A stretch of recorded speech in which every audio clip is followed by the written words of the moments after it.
Hello दोस्तों, आओ हम इस वीडियो में पढ़ते हैं फिजिक्स के पहले चैप्टर के न्यूमेरिकल। इस वीडियो में हम फिजिक्स के पहले चैप्टर के जितने भी न्यूमेरिकल हैं एक एक करके सभी न्यूमेरिकल के बारे में पढ़ेंगे। तो न्यूमेरिकल पढ़ने से पहले हम इसके जो डेरिवेशन करवाए थे उससे जो फार्मूले लिखे बनाए गए थे वो पढ़ना बहुत जरूरी है, क्योंकि अगर हमको फार्मूला नहीं पता है तो हम न्यूमेरिकल को लगा नहीं सकते हैं। तो देखो हम फार्मूले हम पहले से लिख कर रखे हैं कि देखो यहाँ पर जो पहला फार्मूला है, जो सूत्र है फार्मूले हैं, तो पहला फार्मूला है Q बराबर NE, दूसरा है Q बराबर RT। देखो अगर ये फार्मूले पता है तभी न्यूमेरिकल लग सकते हैं, अन्यथा न्यूमेरिकल लग नहीं सकते हैं। तो यहाँ पर क्या Q क्या है ये सभी चीजें देखो वहां पर लिखी है। Q बराबर एक दूसरा फार्मूला Q बराबर RT, एक लगेगा E बराबर F बाई Q, F बराबर 1/4 पाई एप्सिलॉन नॉट Q1 गुणे Q2 बाई R स्क्वायर, एक लगेगा E बराबर 1/4 pi epsilon not Q by R square. एक छठा वाला फार्मूला टाउ बराबर पी साइन थीटा, ये है P बराबर 12 Q। तो यहाँ पर जैसे Q क्या है, तो भैया कभी भी विद्युत आवेश हो, विद्युत आवेश को हमेशा Q से लिखेंगे। विद्युत आवेश,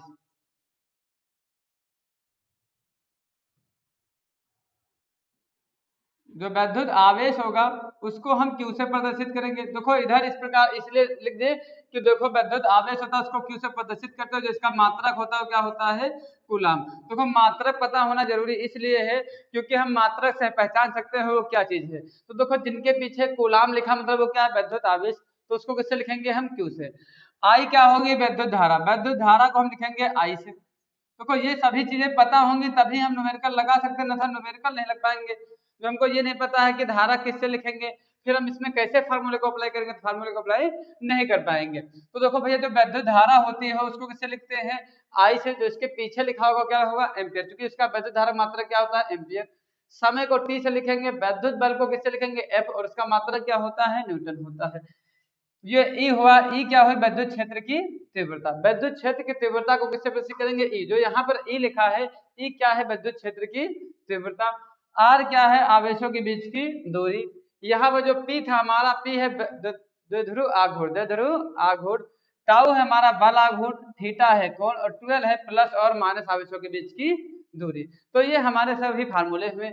इनके मात्रक भी पता होना चाहिए कि इसे विद्युत बल का मात्रक क्या होता है, न्यूटन। विद्युत क्षेत्र की तीव्रता का मात्रक क्या होता है, न्यूटन प्रति कूलम। क्योंकि मात्रक से भी हम पहचानेंगे कि वो क्या चीज है, विद्युत क्षेत्र की तीव्रता है या बल है। देखो जिनके पीछे न्यूटन प्रति कूलम लिखा रहेगा तो हम जान जाएंगे वो क्या चीज है, विद्युत क्षेत्र की तीव्रता, और ई के बराबर लिख देंगे। दूरी है मीटर, तो पी क्या हो, द्विध्रुव आघूर्ण, इसका मात्रक क्या होता है, मीटर कूलम। तो ये सभी चीजें अच्छे से आप सभी लोग पढ़ लेना, तभी इससे जो सवाल हैं तभी लगेंगे। तो अब इसमें कुछ जैसे बचा है, ई क्या है, तो भैया ई का जो मान होता है वो फिक्स होता है। ई कभी भी ई बराबर रखना तो 1.6 × 10 की घात माइनस का 19 गुना। देखो इनका काम न्यूमेरिकल में बहुत ज्यादा लगेगा, ई का मान रखना ना। तो ई का मान कहीं भी रखना हो तो ई का मान 1.6 × 10 की घात माइनस 19 गुलाम ही रखना है। इसके साथ में ये भी पता होना चाहिए कि एक इलेक्ट्रॉन पर आवेश कितना होता है। तो भैया एक इलेक्ट्रॉन पर जो आवेश होता है वो होता है 1.6 × 10 की घात माइनस का 19 गुलाम, माइनस का 19 गुलाम। वो भी किसमें होता है, माइनस में। मतलब ये चीजें अगर पता है तो न्यूमेरिकल लगाने में आसानी हमको हो जाएगी। एक प्रोटॉन पे देखो, ये एक इलेक्ट्रॉन पे हुआ तो एक प्रोटॉन पे आवेश, एक प्रोटॉन पे आवेश। तो एक प्रोटॉन पे इलेक्ट्रॉन के आवेश के बराबर होता है, परंतु दिशाओं में क्या होता है, विपरीत होता है। वो भी 1.6 × 10 की घात माइनस का 19 गुलाम रहता है, लेकिन वो वहां पर माइनस है तो यहाँ पे क्या हो जाएगा, प्लस। एक होता है अल्फा कण का आवेश भी पता होना चाहिए। जो अल्फा कण पर आवेश होता है वो प्रोटॉन के आवेश का दोगुना होता है, प्रोटॉन के आवेश का दोगुना। देखो प्रोटॉन पे कितना है, 16, तो 1.6, तो 16 दूना 32, 3.2, 3.2 × 10 की घात माइनस का 19 गुलाम। तो ये सभी चीजें हमको पता होनी चाहिए, तब तो बहुत आसानी से सवाल हमारे लग जाएंगे। साथ साथ में यहाँ ये भी पता होना चाहिए कि देखो जो यहाँ 1/4 पाई एप्सिलॉन लिखा है, तो 1/4 पाई एप्सिलॉन नॉट का मान होता है 9 × 10 की घात 9, 9 × 10 की घात 9। ये इतना पता होता है। इस फार्मूले के आप सभी लोग स्क्रीनशॉट ले सकते हैं। अगर जिस तरह से हम लिखे इस तरह से आप समझ जाओगे फिर न्यूमेरिकल लगाने में कोई दिक्कत नहीं होगी। तो फिर अब हम स्टार्ट करते हैं न्यूमेरिकल लगाना। जैसे इसका पहला न्यूमेरिकल है कि एक चालक पर 2.4 × 10 की घात माइनस 8 गुलाम का धनावेश है, 8 गुलाम का धनावेश है। मतलब एक चालक है, उस पर 1.6 × 10 की घात -18 है, -18 कूलाम का क्या है धनावेश। तो इस चालक पे कितने इलेक्ट्रॉनों की अधिकता या कमी है। देखो वहां पे नहीं लिखे थे, जो n होता है भैया वो होता है इलेक्ट्रॉनों की संख्या, इलेक्ट्रॉनों की संख्या। इलेक्ट्रॉनों की संख्या को हम किससे लिखेंगे, n से लिखेंगे। इलेक्ट्रॉनों की संख्या को हम n से लिखते हैं।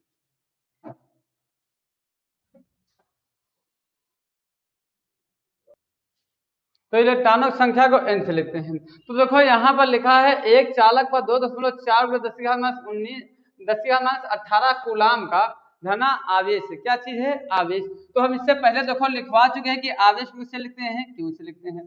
तो q बराबर कितना है 2.4 × 10 की घात -18 कूलाम, 10 की घात -18 कूलाम। देखो जिनके पीछे कूलाम लिखा मतलब वो क्या है, आवेश। और हम जानते हैं आवेश को किससे प्रदर्शित करते हैं, q से। मतलब q बराबर इतना दिया। देखो सबसे बड़ी दिक्कत यहाँ पर यही होती है कि इसको किससे प्रदर्शित किया जाता है, q किसके बराबर होगा, i। तो हम इससे पहले ही लिखवा चुके हैं कि आवेश को किससे लिखते हैं, q से। और यहाँ पर कह रहा था 2.4 × 10⁻18 कूलाम का धना आवेश है, और आवेश कितना है 2.4, तो आवेश को किससे लिख दिए हैं, q से। तो इस चालक पे कितने इलेक्ट्रॉनों की अधिकता या कमी है, अधिकता या कमी है। तो हम जानते हैं इलेक्ट्रॉनों की संख्या किससे लिखते हैं, n से। ये यही तो पूरा कितने इलेक्ट्रॉनों की कमी है या अधिकता, मतलब इलेक्ट्रॉनों की संख्या पूछ रहा तो n पूछ रहा है। अब ये बताओ कमी है या अधिकता है। तो हम थ्योरी में बता चुके हैं कि अगर किसी पर धन आवेश है तो जाहिर सी बात है उसमें इलेक्ट्रॉनों में क्या हो गई है, कमी, इलेक्ट्रॉनों की कमी। मतलब अगर किसी चालक पर धना आवेश है उसका मतलब ये हुआ कि उस चालक में इलेक्ट्रॉनों की क्या हो गई है, कमी हो गई है। और अगर उस पर माइनस आवेश है इसका मतलब क्या हो गया है, इलेक्ट्रॉनों की अधिकता हो गई है, इलेक्ट्रॉनों की अधिकता। ये चीजें हम थ्योरी में पढ़ा चुके हैं जब हम बताए थे प्लस और माइनस कैसे आते हैं। अब अगर नहीं समझा तो यहाँ भी समझ जाओ कि अगर प्लस है तो इलेक्ट्रॉनों की कमी हो रही है, माइनस में तो अधिकता हो रही है। तो जाहिर सी बात है यहाँ धनावेश है, धनावेश का मतलब प्लस है, तो यहाँ इलेक्ट्रॉनों की क्या होगी, कमी हुई होगी ना। तो हम पहले इलेक्ट्रॉनों की संख्या निकाल लें। तो हम फार्मूला वही लगाएंगे जिसमें क्या है, एल आए। तो हम सोचे लाओ पहला फार्मूला जानते हैं Q बराबर आई टी, तो ये नहीं लगा सकते हैं ना, क्योंकि हमको यहाँ आई से मतलब नहीं है, हमको मतलब किससे है, एन से मतलब है। तो हम एक फार्मूला जानते हैं कि Q बराबर क्या होता है हमारा, एन, Q बराबर एन। तो अब यहाँ Q बराबर एन हुआ, लेकिन हमें निकालना क्या चीज है, n। तो जब n निकालना है जो चीज गुणे में है वो कहाँ चला जाएगा, बटे में। देखो n निकालना है तो e गुणे में था वो q के कहाँ चला जाएगा, दूसरे के बटे में चला जाएगा। अब आराम से इसी में मान रख दिया जाए n। q का मान हमारा कितना आया था 2.4, 2.4 × 10 की घात -18, 10 की घात -18। इसके बाद e का जो मान होता है हम पहले ही बता चुके हैं कि भैया जो e का हमारा मान होता है वो फिक्स होता है 1.6 × 10 की घात -19। ई का मान इतना लिखवा चुके हैं, ई का मान कभी भी न्यूमेरिकल में आए तो हमेशा इतना ही रखना है, 1.6 × 10 की घात -19 कूलम। तो यहाँ पर रख दो 1.6 × 10 की घात -19 कूलम, 10 की घात -19 कूलम। यहाँ से दशमलव क्या हो जाएगा हमारा, कैंसिल हो जाएगा। हम इस कैलकुलेशन को हम यहाँ भी कर रहे हैं। देखो दशमलव से दशमलव कैंसिल हो जाएगा, इससे काट देना। 8 दूनी 16, तो 8 त्रिक 24, 8 त्रिक 24। तो n का मान कितना आया हमारा 3/2, 3/2, 3/2 हो गया। इसके बाद यहाँ कितना हो गया, ये माइनस का 19 से ऊपर जाए तो कैसा हो जाएगा, प्लस का 19 हो जाएगा। देखो कभी भी कोई घात अगर नीचे माइनस में है तो ऊपर जाएगी तो किसमें हो जाएगी, प्लस में हो जाएगी, ऊपर जाएगी तो प्लस में हो जाएगी। अब यहाँ 3 को भाग किससे करना है, 2 से। तो 2 1 नम 2, 2 पंचे 10। अब यहाँ 19 में से 18 घटेगा तो बचा कितना हमारा, 1 प्लस का 1। तो यही आ गई हमारे इलेक्ट्रॉनों की संख्या।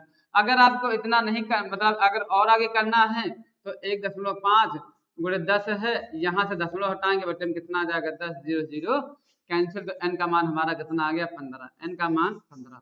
देखो एक दो बातें हमें, देखो यहाँ सबसे बड़ी दिक्कत ये फंसी कि हम इसको इससे ही काटे, 8 त्रिक 24 के 8 दूनी 16। अब 3 को 2 ही से भाग किए, 3 को 2 से भाग किए तो 1.5 का गुणा 10 से क्यों नहीं कर दिया, 3 का गुणा 10 से क्यों नहीं किए।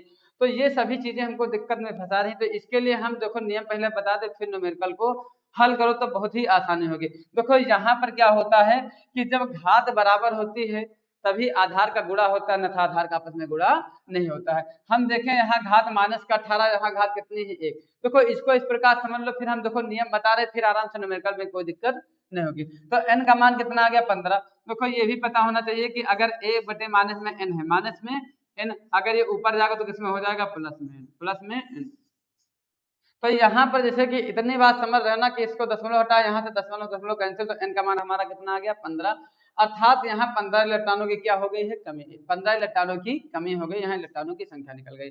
अब देखो हमको यहाँ सबसे बड़ी दिक्कत कैलकुलेशन में हो रही है, तो कैलकुलेशन के लिए हम भैया कुछ चीजें बता दें। जैसे देखो यहाँ दिक्कत ये फंसती है कि जैसे बच्चा सोचता है कि अगर ये 10 की घात माइनस का 19 है, इसके बाद 3 गुणे 10 की घात माइनस का 10 है, 10 माइनस का 10 है, तो हम 4 का गुणा 10 से क्यों नहीं कर रहे हैं कि चूंकि 4 का गुणा हम 10 से कर लें, इसके बाद इससे कर लें।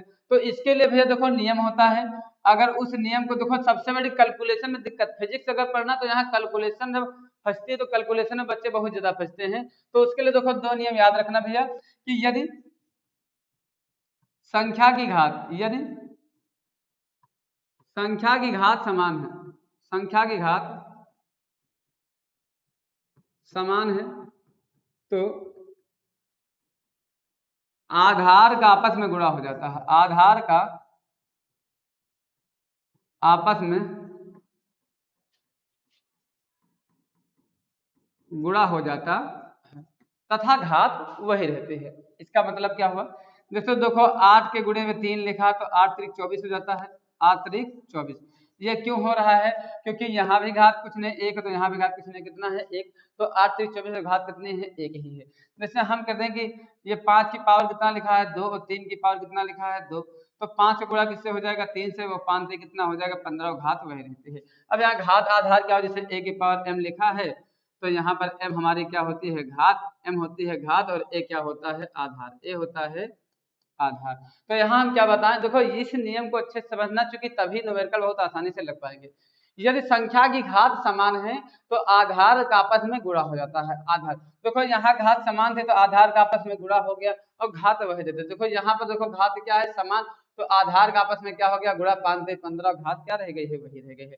मतलब इस प्रकार होता है कि अगर a की पावर m है और b की पावर भी m है, तो a का गुणा किससे हो जाएगा b से, पावर कितनी रह जाएगी m। देखो अभी ये समझ लोगे तो देखो न्यूमेरिकल में कितनी आसानी से न्यूमेरिकल लग जाएंगे हमारे। वैसे हम कहें कि ये 4 लिखा है और ये 10 की घात माइनस 10 लिखा, 10 की घात माइनस 10। अब इनका गुणा इनसे क्यों नहीं कर पा रहे हैं, तो हम बताएं इनका गुणा इनसे क्यों नहीं कर पा रहे हैं, क्योंकि यहाँ घात कितनी है 1 और यहाँ घात कितनी है माइनस के 10, मतलब घात बराबर नहीं है। जब घात बराबर नहीं होती तो आधार का गुणा संभव नहीं होता, तो ये बात अच्छे से समझ लेना, ठीक। इसके बाद दूसरा नियम क्या है कि यदि कभी कभी ऐसा हो सकता है कि घात समान हो लेकिन आधार समान, या मतलब यहाँ पर संख्या की घात समान तो आधार का गुणा कर दें। कभी कभी क्या होता है आधार समान होते हैं परंतु घात समान नहीं होता है। तो यदि यदि संख्या का आधार समान है, संख्या का आधार समान है, तो गुणा में घाते जुड़ते हैं, गुणा में घाते जुड़ती हैं तथा आधार वही रहता है। इसका मतलब क्या हुआ, जैसे लिखा है 10 की घात 8 और यहाँ 10 की घात कितना लिखा है 7, तो देखो यहाँ घात तो बराबर नहीं है, क्योंकि घात बराबर होती तो आधार का आपस में क्या कर देते गुणा, हम पहले नियम से जान गए। यहाँ पर देख रहे हैं नीचे वाला आधार बराबर है, तो हम क्या बताएं, जब आधार बराबर हुआ गया तो आधार वही लिख जाकर गुणा में घाते क्या हो जाती है जुड़ जाती है। तो 8 के साथ में 7 जुड़ जाएगा तो 8 7 हमारा कितना हो जाएगा 15 हो जाएगा, 8 7 15 हो जाएगा। इसका मतलब क्या हुआ, अगर a की पावर m लिखा है भैया और a की पावर n लिखा है तो a एक ही बार लिख देंगे और m में क्या जोड़ देंगे n जोड़ देंगे। तो इतनी बात तो आप सभी लोग अच्छे से समझ गए होंगे। अब देखो जैसे ये अब न्यूमेरिकल लगा रहे थे इस प्रकार का आएगा न्यूमेरिकल में, तो हम देखो क्या इनका गुणा इनसे कर सकते हैं, नहीं, क्योंकि यहाँ घात कितनी है 1 और यहाँ घात कितनी है 19, तो हम देख रहे हैं यहाँ पर घात और यहाँ पर घात क्या है हमारी समान, तो इनका गुणा केवल इनसे होगा, 4 3 12 और घात एक ही रहेगी, एक लिखो चाहे ना लिखो। अब देखो इनका क्या गुणा इनसे होगा, तो नहीं होगा क्योंकि इनके पावर समान है, लेकिन हम जानते हैं कि आधार समान है कि नहीं, तो हम बता चुके अगर आधार समान हो तो गुणा में घाते जुड़ते हैं और आधार वही देता है, तो आधार कितना रख देंगे 10 और 19 में 10 जोड़ देंगे तो कितना हो जाएगा 19 10 कितना हो जाएगा 29, 19 10 29। तो इस प्रकार हमारा क्या हो जाएगा आंसर हो जाएगा। इतनी बात तो आप सभी लोग अच्छे से समझ रहे होंगे। देखो एक दो चीज हो जाए, तो जैसे 10 की घात माइनस का 5 लिखा और 10 की घात कितना लिखा है यहाँ लिख दिया, मान लो 8 लिख दिया। तो यहाँ सोचो कि यहाँ जोड़ ही नहीं लेना है, हम जानते हैं गुणम घातें जुड़ती हैं, लेकिन ये किसमें है प्लस में और ये किसमें है माइनस में, तो घट जाएगा। तो यहाँ कितना हो जो देखो हम गुणम घातें अंतर जोड़ते हैं तो माइनस के 5 में प्लस का 8 जोड़ देंगे, तो भैया 8 5 कितना हो जाएगा, असमान चिन्ह घटते हैं, तो 8 में से 5 घटाएं बचा कितना प्लस का 3, बड़े चिन्ह पर प्लस लगा तो प्लस का 3 हो जाएगा। तो इतनी बात तो आप सभी लोग अच्छे से समझ होंगे। देखो ये सब अच्छे से समझना तो न्यूमेरिकल बहुत आसानी से समझ में आएंगे। तो देखो जब हम ये वाला न्यूमेरिकल लगा रहे थे ये वाला, तो हम यहाँ पर इसको इसको क्यों काट रहे हैं, क्योंकि इनके आधार क्या थे समान, आधार घात क्या थी समान, इसीलिए काट दिए थे। यहाँ देखो आधार क्या था, यहाँ भी हमारा आधार कितना था 10 और यहाँ भी आधार कितना था 10, तो इसीलिए तो गुणा में घाते जोड़ दे, लेकिन ये माइनस में है ये प्लस में तो घट गया, तो 19 में से 18 घटा प्लस का 1 आ गया। अब इनका गुणा देखो, यहाँ इनका गुणा इसलिए नहीं कर रहे थे क्योंकि इनकी पावर कितनी है 1, इनकी पावर 1, इनका गुणा संभव नहीं था। अब यहाँ दशमलव ना कितना हो गया, इतनी बात में कोई दिक्कत तो है नहीं। एक नियम ये भी ध्यान रखने की, अगर किसी भी संख्या के पावर 0 तो वैल्यू कितनी होगी 1, वैल्यू कितनी हो जाएगी 1। तो ये न्यूमेरिकल आप सभी लोग अच्छे से समझ गए होंगे। आप देखो दूसरा, देखो न्यूमेरिकल में हम बताए हैं कि ये चीज अच्छे से ध्यान रखना भैया, ये वाली चीज और ये वाली चीज, तभी न्यूमेरिकल बहुत आसानी से समझ में आएंगे। अब देखो जैसे दूसरा न्यूमेरिकल है हमारा कि किसी वस्तु को 4.8 गुणे 10 की घात -19 लिखा है, ये कितना है माइनस के 19 कूलाम से धनावेशित करने के लिए, धनावेशित करने के लिए मतलब प्लस करने के लिए कितने इलेक्ट्रॉन निकाले जाएं, कितने इलेक्ट्रॉन निकाले जाएं, कितना आवेश है, किसी वस्तु को कितना आवेश करना है 4.8 गुणे 10 की घात -19 कूलाम से धनावेशित करने के लिए। 19 कूलाम लिखा है ना, मतलब ये क्या है आवेश, और हम जानते हैं आवेश को किससे लिखते हैं क्यू से, तो क्यू का मान हमारा कितना आ गया 4.8 गुणे 10 की घात -19, 10 की घात -19 कूलाम, 19 कूलाम से धनावेशित करने के लिए कितने इलेक्ट्रॉन निकाले जाएं, मतलब इलेक्ट्रॉनों की संख्या बोल रहा है, कितने इलेक्ट्रॉन निकाले मतलब इलेक्ट्रॉनों की संख्या पूछा जा रहा है। तो हम जानते हैं इलेक्ट्रॉनों की संख्या निकालना है तो n बराबर क्या होता है हमारा Q बटे E, Q बटे E। अब Q का मान रख दिया जाए, Q का मान कितना है 4.8 गुणे 10 की घात -19, 10 की घात -19 बटे में E का मान 1.6 गुणे 10 की घात माइनस का कितना हो गया 19, क्योंकि E का मान हमारा फिक्स होता है। अब यहाँ से देख रहे हैं इससे पूरा क्या हो जाएगा कैंसिल, क्योंकि यहाँ भी माइनस का 19 है, यहाँ भी माइनस का 19, यहाँ दशमलव हटा दशमलव दशमलव कैंसिल। देखो इनको इनसे क्यों काटा, क्योंकि इनकी पावर बराबर थी। 16 का नाम 16 और 16 तिया 48, 16 तिया 48, अर्थात n का मान कितना आ गया 3, n का मान 3, मतलब यहाँ से कितने इलेक्ट्रॉन निकालने पड़ेंगे 3 इलेक्ट्रॉन निकालने पड़ेंगे, अतः 3 इलेक्ट्रॉन निकाले जाए, 3 इलेक्ट्रॉन निकाले जाए। तो ये न्यूमेरिकल आप सभी लोग अच्छे से समझ रहे होंगे। तो इसका देखो दूसरा न्यूमेरिकल, ये देखो यहाँ पर क्या कह रहा है कि देखो यहाँ पर इस प्रकार लिखा है, ये n लिखा है और यहाँ लिखा है 7 और यहाँ कितना लिखा है 14, क्योंकि हमको पता है नाइट्रोजन का परमाणु क्रमांक 7 होता है, परमाणु भार कितना होता है 14 होता है। तो नाभिक पर कूलाम में आवेश की गणना कीजिए, मतलब यहाँ क्या पूछा जा रहा है आवेश की गणना करना है, मतलब आवेश को किससे लिखते हैं क्यों, मतलब पूछा क्या जा रहा है क्यों, पूछा जा रहा है क्यों, आवेश की गणना मतलब क्या पूरा आवेश पूरा, और हम जानते हैं आवेश किससे लिखते हैं क्यों की गणना करना है। अब यहाँ हमको एक बात पता है कि भैया यहाँ पर जो नाइट्रोजन इसका परमाणु क्रमांक कितना है 7, तो हम जानते हैं किसी पदार्थ का जितना परमाणु क्रमांक होता है उतने उसमें क्या होते हैं प्रोटॉन, उतने उसमें क्या होते हैं प्रोटॉन होते हैं, जितना परमाणु क्रमांक उतने प्रोटॉन। तो नाभिक पर कूलाम में आवेश की गणना करना ना, हमको पता है कि जैसे कोई भी न्यूट्रॉन हुआ तो उसका नाभिक होता है, नाभिक में कौन होते हैं प्रोटॉन और न्यूट्रॉन होते हैं। न्यूट्रॉन तो उदासीन होता है, मतलब जो नाभिक होता है इस पर जो भी आवेश होता है वो किसके कारण आता है प्रोटॉनों के कारण आता है। तो हम यहाँ देखेंगे कितने प्रोटॉन हैं, तो यहाँ पर हमको पता है कि इसका परमाणु क्रमांक 7 और प्रोटॉन भी कितने होंगे 7, और हम जानते हैं प्रोटॉनों की संख्या इलेक्ट्रॉनों की संख्या किससे लिखते हैं n, तो n का मान हमारा कितना आ गया 7, n का मान कितना आ गया 7 आ गया। तो अब जैसे यहाँ पर हमें आवेश निकालना था तो हम एक फार्मूला जानते हैं Q बराबर क्या होता है Na, Q बराबर Na, आप सभी लोग अच्छे से समझ रहे हो ना। अब यहाँ Q निकालना है n, n का मान हमारा कितना है 7 और E का मान भैया कितना है 1.6 गुणे 10 की घात -19, 10 की घात -19, क्योंकि ये मान हमारा फिक्स होता है। अब देखो क्या कभी इनका गुणा इनसे कर सकते हैं, नहीं, क्योंकि हमको पता है इन दोनों के घात बराबर नहीं है, और जब तक घात बराबर नहीं तब तक गुणा संभव नहीं होता है। तो हम देख रहे हैं इनकी घात 1 है, इनकी घात कुछ नहीं तो कितनी है 1, तो इनका गुणा इनसे कर देंगे। अब देखो 16 गुणा 7 के 7 छंग 42। अगर यह 16 को बढ़ाना नहीं आता तो आराम से आप सभी लोग इस प्रकार कर सकते हैं, 7 छंग 42 से कितना हो गया, 2 बचा हमारा कितना 4, 7 एकन्नम 7 4 11, 7 4 11, 7 छंग 42 7 एकन्नम 7 4 11 हो गया। तो हाँ ये हमारा कितना आ गया 112 आ गया। एक अंक बाद पीछे से दशमलव लगा था तो एक अंक बाद दशमलव लगा दो और उस पर कितना लगा पावर माइनस का 19, माइनस का 19। अब आवेश का मात्रक क्या होता है, कूलाम। आवेश का मात्रक हो गया भैया हमारा कूलाम, मतलब इतने कूलाम का आवेश, इतने कूलाम का आवेश। अब क्या इनका आगे गुणा नहीं कर सकते, तो इनका आगे गुणा कर नहीं सकते हैं क्योंकि यहाँ पर पावर 1 और यहाँ पावर माइनस के 19 है। तो हम बता चुके अगर पावर समान है तो आधार गुणा संभव नहीं है। तो यही हमारा क्या हो जाएगा, आंसर हो जाएगा। आशा होगी कि आप सभी लोग को न्यूमेरिकल अच्छे से समझ में आ रहे होंगे। तो ये देखो न्यूमेरिकल लग गया। अब जैसे हम उसी प्रकार का ये एक न्यूमेरिकल है, हम देखो इस न्यूमेरिकल में इसमें हम एक और बना रहे हैं जिसका आंसर आप सभी लोग कमेंट में बताना। जैसे हम कह दिए कि यहाँ पर नाइट्रोजन के जगह हम क्या कर दिए, क्लोरीन, क्या कर दिए क्लोरीन। यहाँ 17 है, यहाँ कितना है 34, कितना है 34। तो हम कह रहे हैं क्लोरीन पर, जो क्लोरीन परमाणु है तो इसके नाभिक पर आवेश गणना, नाभिक में आवेश की गणना करनी है। तो जैसे ये लगा था उसी प्रकार ठीक उसी प्रकार ये लगाना है।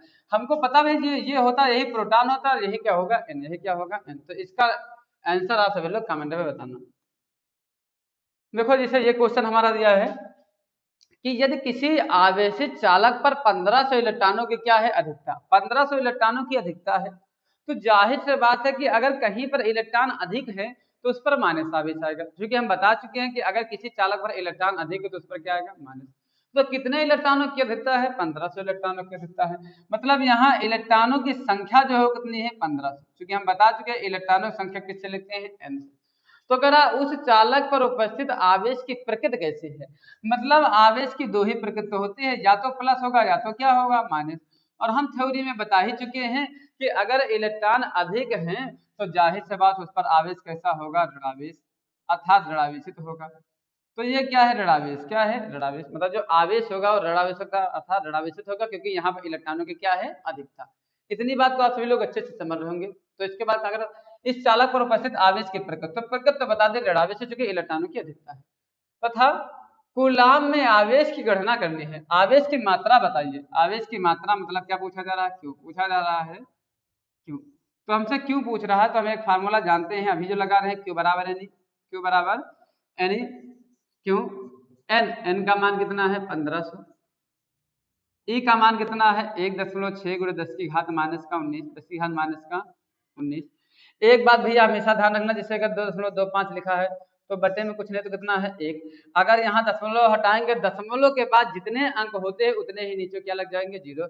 दशमलव के बाद 2 अंक तो नीचे 0 कितने बढ़ जाएंगे 2, एक अंक होता तो 0 कितने बढ़ते हैं 1। जैसे यहाँ पर है तो यहाँ से अगर दशमलव हटा तो यहाँ कुछ नहीं कितना लिख देंगे 1, एक अंक है तो 0 कितने बढ़ाएंगे 1, 0 से 0 कैंसिल। तो अगर हमें यहाँ क्यों निकालना है तो यहाँ कितना बचा 150 गुणे कितना है 16 और पावर कितना है माइनस का 19, माइनस का 19।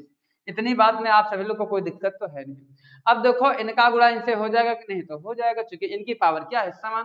तो हम 150 गुणा 16 से कर देंगे आराम से, 16 शून्य शून्य हो गया, बचा कितना शून्य ही बचा, 16 पंचे 80 कितना हो जाएगा 0, बचा कितना 8, 16 का नम 16 और 16 8 हमारा कितना हो जाएगा, तो 16 8 हमारा कितना हो जाएगा 24, 16 8 24 हो गया।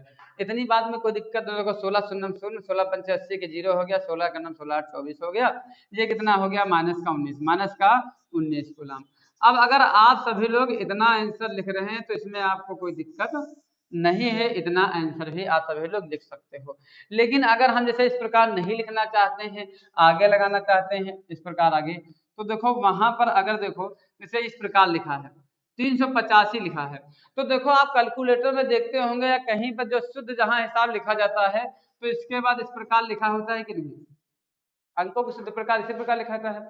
तो हमेशा ध्यान रखना कि अगर घात को हम इधर बढ़ाएंगे, घात को हम अगर इधर बढ़ाएंगे तो जितना इधर बढ़ाएंगे उतने घात में क्या कर देंगे माइनस, उतने घात में क्या कर देंगे हम माइनस कर देंगे।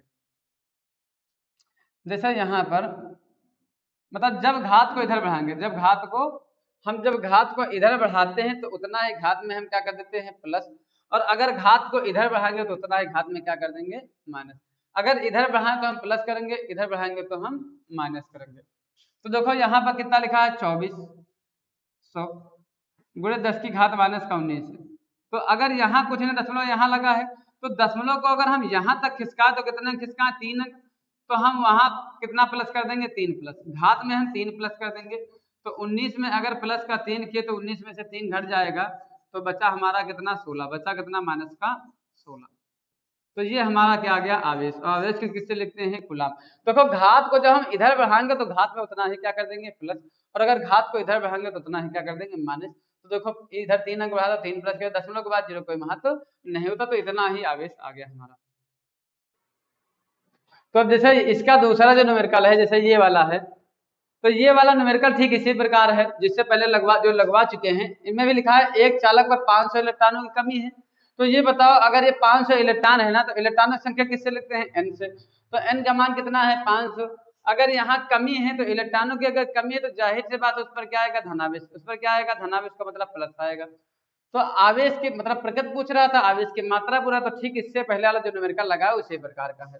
तो ये आज सभी लोग लगाना, इसका आंसर आप सभी लोग कमेंट में बताना। अब इसका देखो दूसरा ये सवाल देखो क्या लिखा है, दो प्रोटॉनों के मध्य लगने वाले प्रतिकर्षण बल की गणना कीजिए। तो यहाँ पे कितने प्रोटॉन है, 2 प्रोटॉन है। और हमको एक बात पता है कि जो भैया हम पहले शुरुआत किए थे तभी बताए थे कि जो प्रोटॉन पे आवेश होता है वो कितना होता है 1.6 गुणे 10 की घात माइनस का 19 कूलम, माइनस का 19 कूलम। देखो जो प्रोटॉन पे आवेश होता है इतना आवेश होता है। तो कह रहा दो प्रोटॉनों के मध्य लगने वाले प्रतिकर्षण बल, देखो दोनों प्रोटॉन क्या होंगे प्लस, तो जाहिर सी बात है कि हमको पता है कि जब सजातीय आवेशों में सब प्रतिकर्षण होगा, मतलब दोनों पर प्लस लगा इसलिए इनमें क्या होगा प्रतिकर्षण ही बल तो कार्य करेगा ना। तो कह रहा जबकि इनके बीच की दूरी कितनी है 4 गुणे 10 की घात माइनस का 15 मीटर, माइनस का 15 मीटर। मतलब जो इनके बीच की दूरी है दोनों प्रोटॉनों की, तो एक प्रोटॉन ये है तो मान लो दूसरा प्रोटॉन ये हुआ, इस पर भी 1.6 गुणे 10 की घात माइनस का 19 कूलम का आवेश है। इन दोनों प्रोटॉनों के बीच की जो दूरी है वो दूरी कितनी है 4 गुणे 10 की घात माइनस का 15 मीटर। देखो यहाँ दशमलव के बाद 0 का हमारा कोई महत्व नहीं होता है। तो दो प्रोटॉन है इनके बीच की दूरी, तो इस तरह का आप सभी लोग अच्छे से समझ गए। तो यहाँ पर कह रहा है प्रतिकर्षण बल की गणना कीजिए। तो हम बता चुके हैं कि बल को किससे लिखते हैं F से, मतलब हमसे पूछा जा रहा है F, पूछा जा रहा है F। तो यहाँ पर ये दोनों आवेश हैं, तो हम जानते हैं कि आवेश किससे लिखते हैं Q से। तो पहला आवेश Q1 कितना है 1.6 गुणे 10 की घात माइनस का 19 कूलम। दूसरा आवेश को हम Q2 से लिखेंगे, वो भी कितना है 1.6 गुणे 10 की घात माइनस का 19 कूलम। और दोनों आवेशों के बीच की दूरी किससे लिखते हैं R से। ये हम फार्मूला पहले ही लिखा चुके हैं कि दोनों आवेशों के बीच की दूरी किससे लिखेंगे R से। तो R का मान कितना है 4 गुणे 10 की घात माइनस का 15 मीटर। तो इस बाद में तो कोई दिक्कत नहीं लिखने में, चूंकि आवेश को Q से लिखते हैं, दो आवेश तो एक को Q1 और दूसरे को Q2, दोनों आवेशों के बीच की दूरी R से। अब यहाँ प्रतिकर्षण बल की गणना पूरा F पूछ रहा है। तो देखो F निकाल, देखो दो फार्मूले होते हैं, एक होता है E बराबर F बाई क्यू, E बराबर F बाई क्यू। तो यहाँ से अगर हमें E पता होगा Q पता होगा तभी तो F निकाल पाएंगे, लेकिन यहाँ E पता नहीं है तो फार्मूला E नहीं लगेगा। तो हम जानते हैं कूलाम का नियम होता है ना, कूलाम का नियम क्या कहता है F बराबर 1/4 पाई एप्सिलॉन नॉट Q1 गुणे Q2 by are square, Q1 गुणे Q2 by are square. F हमें निकालना है 1/4 पाई एप्सिलॉन नॉट। तो 1/4 पाई एप्सिलॉन नॉट का हम मान पहले ही बता चुके हैं कि 1/4 पाई एप्सिलॉन नॉट का मान कितना होता है 9 गुणे 10 की घात 9, 9 गुणे 10 की घात 9। यह मान फिक्स ही होता है 1/4 पाई एप्सिलॉन नॉट, 9 गुणे 10 की घात 9। तो इतना हम लिख दिए। गुणे में क्या है Q1, गुणे में क्या है Q1, Q1 पहला आवेश वो कितना है 1.6 गुणे 10 की घात माइनस का 19, 10 की घात माइनस का 19। Q2 हमारा दूसरा आवेश 1.6 गुणे 10 की घात माइनस का 19, माइनस का 19। इसके बाद R का स्क्वायर, R का स्क्वायर। तो हमारा R कितना दिया है, R दिया है 4 गुणे 10 की घात माइनस का 15, 4 गुणे 10 की घात माइनस का 15। R का क्या लगा हमारा स्क्वायर, R का लगा है स्क्वायर। देखो R लिखा तो R का स्क्वायर कर दी। अब देखो हम यहाँ पर देखो दिक्कत यहीं पे बचती है कि बच्चा सोचता है कि इसको किससे गुणा किया जाए। तो हम इससे पहले ही ये बात बता चुके हैं, जिनकी घात समान होगी उन्हीं का आपस में क्या होगा गुणा। अब देखो इनकी घात एक है, इनकी घात एक है, इनकी घात एक है। तो 9 के गुणे में कितना जाएगा 9, 1.6, 1.6 ये सब गुणे में हो जाएंगे। अब यहाँ देख रहे हैं इन सब के आधार समान है ना, तो आधार समान तो गुणम घाते जुड़ती हैं। देखो ये भी माइनस में ये भी माइनस, तो 19 19 कितना हो जाएगा 38। केवल इतने को हम जोड़ लें भी, यहाँ 9 वाला लिखते हैं, 19 19 38। अब यहाँ से जब हम 4 का स्क्वायर करें, 4 2 बार 4 चौक 16 हो जाएगा। यहाँ 15 दूना 30, 15 दूना 30, देखो 15 दूना 30, 4 का स्क्वायर 4 चौक 16। तो हम एक बात ये जानते हैं ना कि कभी भी दशमलव हटाते तो नीचे क्या बढ़ जाता है 0, 1 लगा के 0 बढ़ा दो। यहाँ भी दशमलव हटाए तो क्या बढ़ जाएगा 0। 16 से 16 हमारा क्या हो जाएगा कैंसिल, 16 से 16 कैंसिल हो जाएगा। देखो ये हम